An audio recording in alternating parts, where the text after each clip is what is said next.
Do do do do do do do do. Misty morning, don't see no sun. I know you're out there somewhere, having fun. Misty morning, don't see no sun. I want you to take out my tomorrow. This is a Bob Marley tune. It's a jam, yo. 5:08 a.m. First thing in the morning. Here from Live and Learn, the Morning Gratitude Show. Coffee, Charlie card. Go. I've been validated. Are you been validated? And as always, we start off our day, our American day, making America grateful again, with a little bit of patriotism and some gratitude and some patriotism. So as we start off, we get the flag right behind us. There's always an American flag, and usually all the red line stations, it's a framed American flag, and it's warm enough I can take my hat off. I pledge allegiance to the flag of the United States of America and to the republic for which it stands, one nation, under God, indivisible, with liberty and justice for all. Oh, say, can you see by the dawn's early light what so proudly we hailed at the twilight's last gleaming, whose broad stripes and bright stars through the perilous fight o'er the ramparts we watched were so gallantly streaming, and the rocket's red glare, the bombs bursting in air, gave proof through the night that our flag was still there. Oh, say does that star-spangled banner yet wave o'er the land of the free and the home of the brave. All right, let's get it going on. All right, say good morning, everyone. Say hallelujah. Say buenos dias. Say ni hao. Say bon dia, bonjour. Coming to you from Boston, Massachusetts, United States of America, North America, the continent. The planet is called Earth, we call it, or Terra. It's the third stone from our very own star. We call it Sol, the sun, in the solar system, which is located in the outer spiral arm of our very own spiral galaxy called the Milky Way. That galaxy is part of a local group of galaxies from our perspective, which is part of an even bigger group called the Virgo cluster of galaxies, which is part of an even bigger filament and strand spanning billions of light years and millions of galaxies containing billions and billions of planets and billions and trillions of potential life forms and stories and consciousness. And we call that the Laniakea supercluster, which is inside of what we consider and realize as the known universe, which could be part of an ever unfolding, unimagined, unrealized, unfathomed, unmeasured, unplumbed multiverse of all possibilities. That's right.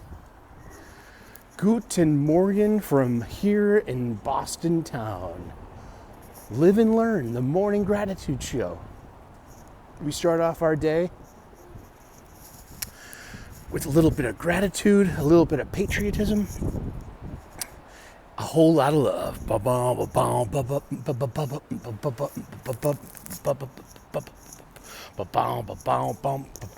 Whole lot of love. Nah, I ain't talking about your mama. Maybe I am. What you gonna do about it? What is that, check bounce or something? Shit. Good morning. Oh, no mama jokes. It's not 6 a.m. Come on, no mama jokes before 6 a.m. But it's always 8 p.m. somewhere else in the world, so the time is relative. Shit. Good morning, everyone. I start off my day with my gratitude list. I start off my gratitude list with what I call the Sully Foundation method. It's patented. It's been copyrighted, trademarked. No, it hasn't. And it's because when I got the idea for the gratitude list, it did not come with instructions. There was no model provided. I didn't, I didn't see anything, to base this on. So I went with my heart and soul and my mind and spirit. So I did it myself, DIY. And it worked. And so I know what I needed. I needed the practice. I needed to wax on, wax off, And so I started off my gratitude list with the foundation method. It used to be 5, then it was 6, then it was 8. Now it's near up to 10. It's got plenty of room for more. So, and that's just what I start with. And then I just build on that and I add to it. So I am grateful for my family, my friends, my faith, my freedom, my health, my union job, a good night's sleep, a solid breakfast, the peace that comes from being single, from being a bachelor, and also whatever notion of sobriety that I've achieved. And it's a spectrum, and there are failures and there are victories, such as life. There are live and learn moments. There are hangovers. There are nights alone where, and then there are mornings after and days full of sickness. And to avoid that, well, it's best to, 2 minutes. To avoid that, it's like, I've been drunk. I know what that experience is like. Is there anything new to be experienced and to be gained? Probably not. So why keep doing it? Especially when you know the outcome could quite possibly, end in what has become the usual.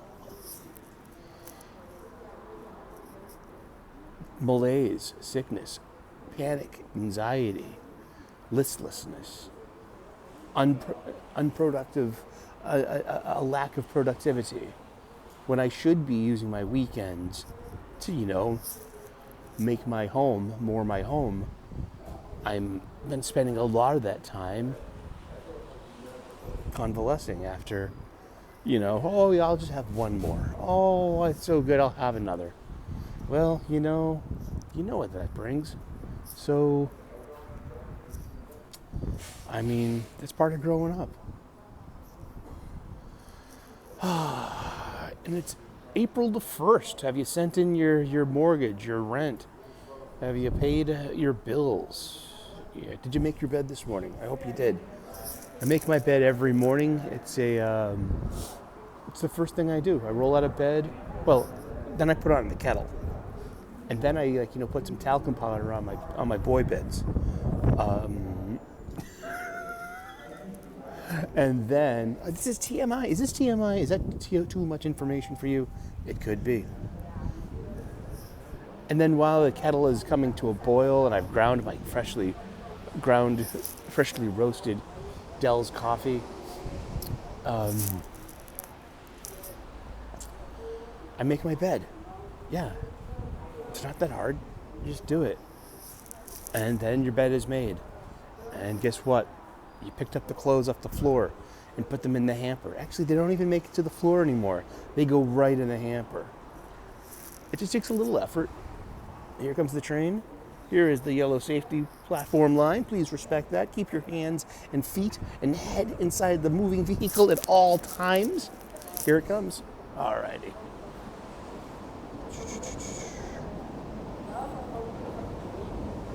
Ah! Alrighty. Ladies and gentlemen, let's commute. All right.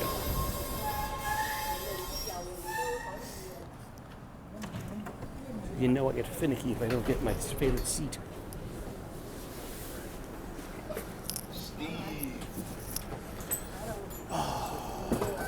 And here we are.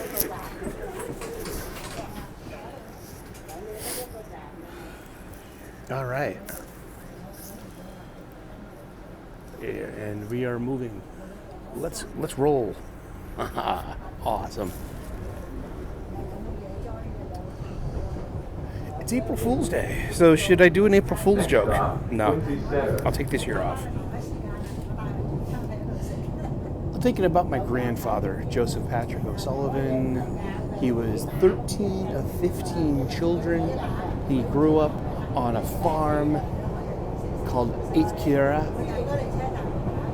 in Kerry, Ireland, which is on the southwest of Ireland.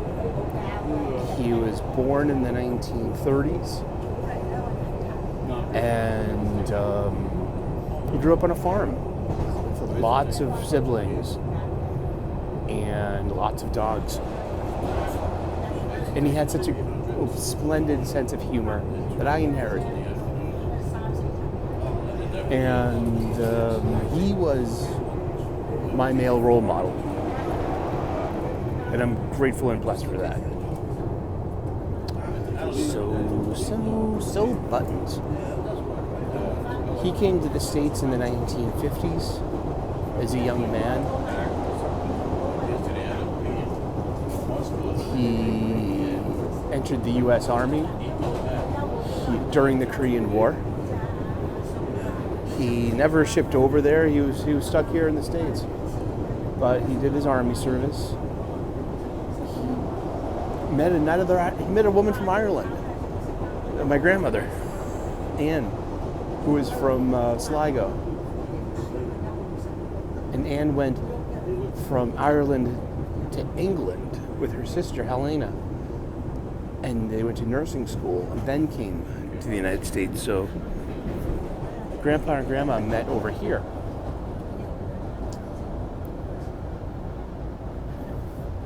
And by the late 50s, they started having kids. My Auntie Jojo, my mother, my Uncle Brian, my Aunt Debbie, and my Auntie Linda. And Grandpa loved April Fool's Day. It was one of his favorite days. And I'm just an acorn to this family tree. So he would call you first thing in the morning before you had your wits about you. The phone would ring. I'd go and grab it. Eric, next stop, wake up your mother. Get her awake. I need to talk to her immediately. I'm like, okay, Pa. And I give the phone to my mother. Pause. Let me check. Yeah, it's still running. Oh, Daddy. And here's the joke. And I played it a few times. It's pretty fun.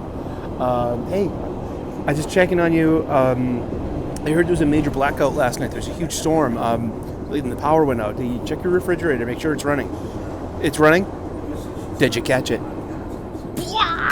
Happy April Fool's Day. He was a bit of a trickster. He liked practical jokes. He liked humor. He wasn't cruel, but like in a way, it's like there's a cipher to humor. Humor is there's always someone that gets it in the end. The punchline. Think of every joke. Somebody gets it in the end, in a way. How many jokes are completely harmless and neutral and don't have kind of like the punchline be at someone's expense? Think about it. Like, think about any joke. Give me any joke you can, like, in the comment section, and I'll break it down for you. I've actually studied humor a little bit. You know, I've got a couple of books like Ha Ha, Take My Class Please, and The History of Humor, college lectures. And there's an interesting theory about humor and about laughing, and as a social construct too, going way back to our tribal days, nomadic tribes, and like and it's about tension and release. Entering Your Wollaston. tribe, your group, you're on alert. You feel like there's a danger. There's something imminent. There's something coming. Something's going to happen. There's build-up. There's setup. And then there's a payoff. Now, usually it would be an attack from another tribe, or maybe a storm of wild boars come through. Maybe there's a volcano, or whatever it is. But sometimes, most of the time, usually, who knows? But when nothing happens to break that tension, Next somebody stop, North Quincy. laughs, somebody farts, somebody says something glib. Well, that was, so blah, blah, blah. The joke's all on us for,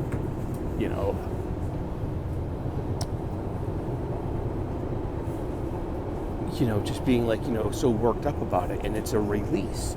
The laughter is a release. It's like the opposite of a war cry or a cry of anguish and pain.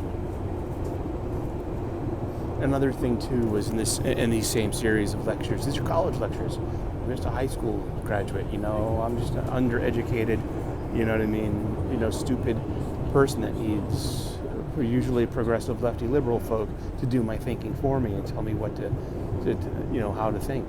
Either that or some kind of religious orthodoxy that wants to do the same job. What's the punchline there? Entering The joke's on North us. Quincy. But especially when it comes to what we consider racial humor, benign flavors of it, because there's obviously bad feelings and victimization, objectification, targeting, marginalization of all the college words you want. But something such as making fun like Polish jokes. What's Polak? That's what they call themselves. What do Polish people call themselves? The Polska, Polak people. Hello. No smoking, Irish please. jokes, German jokes, Russian people jokes. Name your nation state or your ethnicity or your geographic, locality. And it had to do with from the American experience, from the American point of view, Next stop, that when JFK people came UMass. over and settled in new areas, and back when there was such a thing called coming to terms with your new nation, with your new people, acceptance, when it comes to being absorbed into this new cultural identity, that you still have your ways, you still have your cuisine, you still have your wife who's yelling at you in this foreign language kind of thing. So where do these jokes come from? Well, it comes from acceptance, and it's hey, here's the new guy, let's bust his balls. It's and that was more, but it was more of the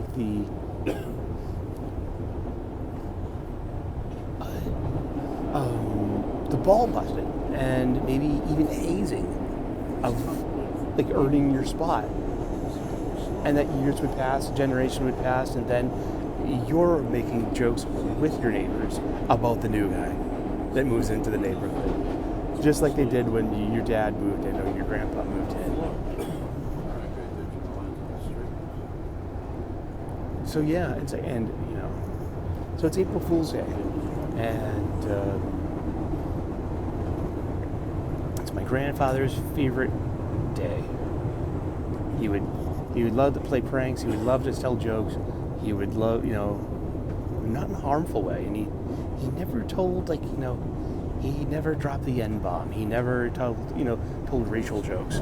He was more of he liked humor. He liked comedy. He liked there's these Irish comedians. Write it down. It's a good one. Oh, what's his name? Shit, it'll come back to me at 3 a.m. tomorrow, just in time for tomorrow's show. And he passed that torch to me. And humor and comedy is a part of my life. And now we live in this hypersensitive, well, the illusion of being hypersensitive. I don't really fall for that or buy it. I think that people are trying to sell you that humor needs to be censored. Humor needs to be moderated. Oh, think of the marginalized people. Think of you're being abusive. You're harmful. You know, all this. It's like those are exactly what they're trying. You know, the academic postmodern power dynamics. They're trying to curate power. They're trying to assert themselves and leverage you, their power over you by silencing you. I came up with a joke this morning. You know, just like, you know, humor, comedy for activists, and I can see a bit. I'm building a bit in my head, and that was just the first. That's the tagline: humor, comedy for activists, and it's not funny. And there's nothing. It's completely banana. It's completely. It's flat. None of the jokes land. Because there's no tension, there's no consequences, there's no release. Humor is about build up, set up, payoff.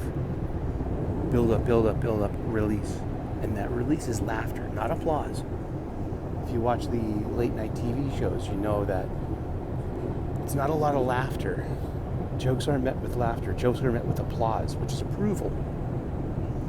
And those are usually over social topics, political topics, and, you know, cause celebs of the moment. I don't have answers. All I have are more questions. But I do know that all my life, all my childhood, my mother would say to me, "Oh, you think you're funny, don't you?" And I'm like, "Yeah." And I like fun. I like funny. I like comedy. I grew up with listening to comedy albums, Cheech and Chong, George Carlin, Richard Pryor, Eddie Murphy, Robin Williams. You know him as an actor. I knew him as you know, he as a TV guy, but also he did this insane stand-up comedy. You know, and the list just goes on and on and on. Dr. Demento, a weekly radio show about humorous music, parody songs, and goofy stuff. I don't know. I don't have answers. All I have are more questions. But I do know that the humorless people, the orthodox people, who take things too seriously, want to regulate. Attention passengers, due to construction on the Ashmont line, we're running shuttle bus service from JFK, UMass to Ashmont. Oh, yeah. Any passengers who need Ashmont service should walk over to the busway and catch a shuttle bus from JFK, UMass to Ashmont. That's good to know. There we go. My stepdad warned me of that last night. I thought that was for the weekend. Doesn't affect our commute. No. But really, what's the funniest joke you got? Like, knock knock, who's there? JFK, UMass. Orange. Orange, you're glad I didn't say Doors apple. open on the left. Who's the joke on? Once You, again, any passengers for who falling need for Ashmont it. service, walk Knock, over to the knock. I mean, busway why and did the catch a chicken shuttle cross bus the from road? JFK, UMass to To get to the Ashmont. other side. Who's the joke on? You, for not seeing the obvious. I guess. You know, but there's always some kind of victim of the joke. The punchline includes, you know, uh-oh. The punchline always includes some kind of, you know, it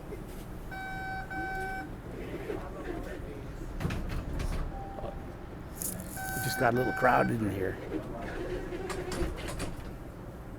So the punchline always includes some kind of target, whether it's a person, a people, or a circumstance, or something. But it's like I can't think of any joke that doesn't have that. Can you? Leave it in the comment section if you remember one. And I'm gonna download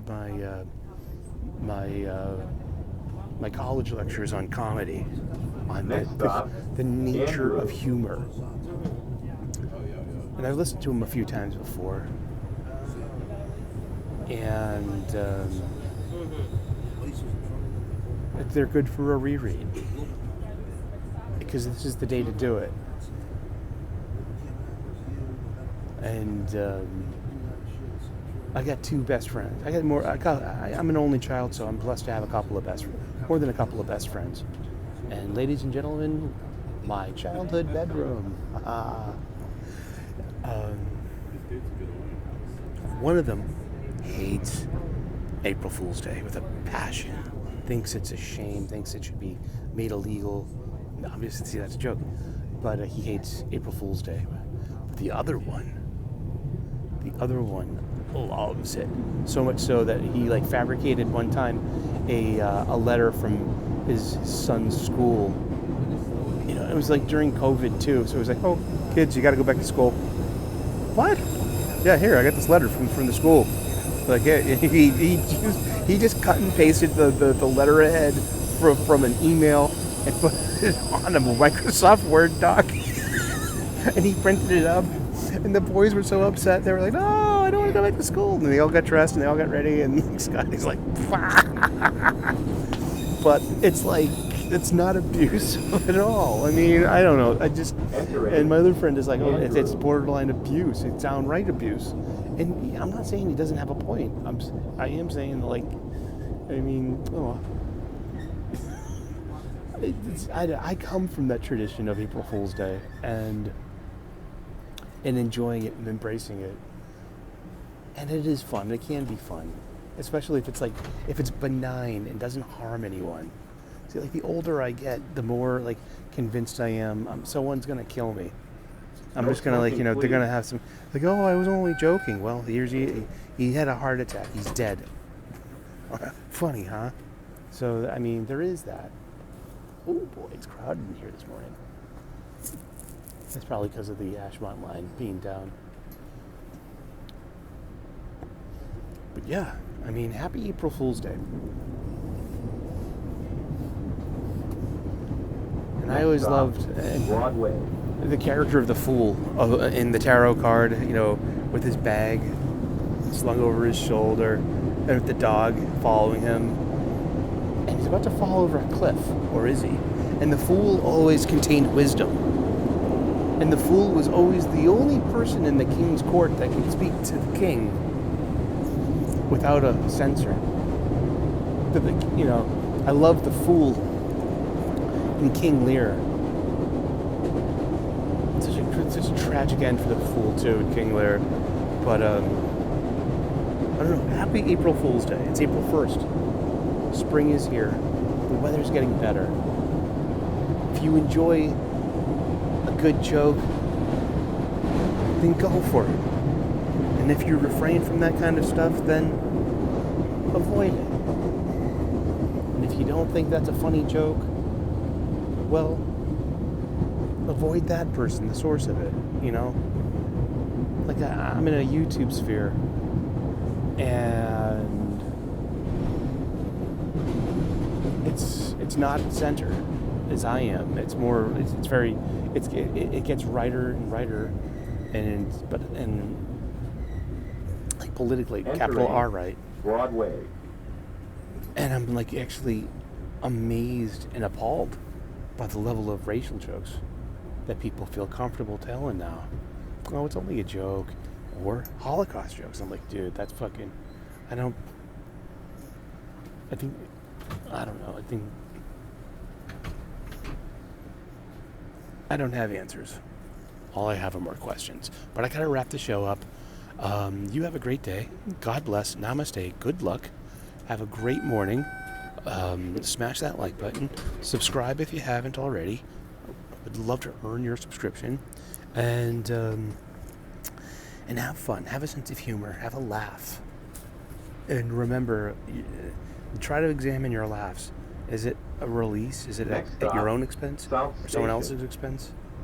I don't know. I don't have answers. I have more questions. But you have a great day. God bless. Namaste. Good luck. And we will see you with more gratitude. I am grateful for laughter and humor.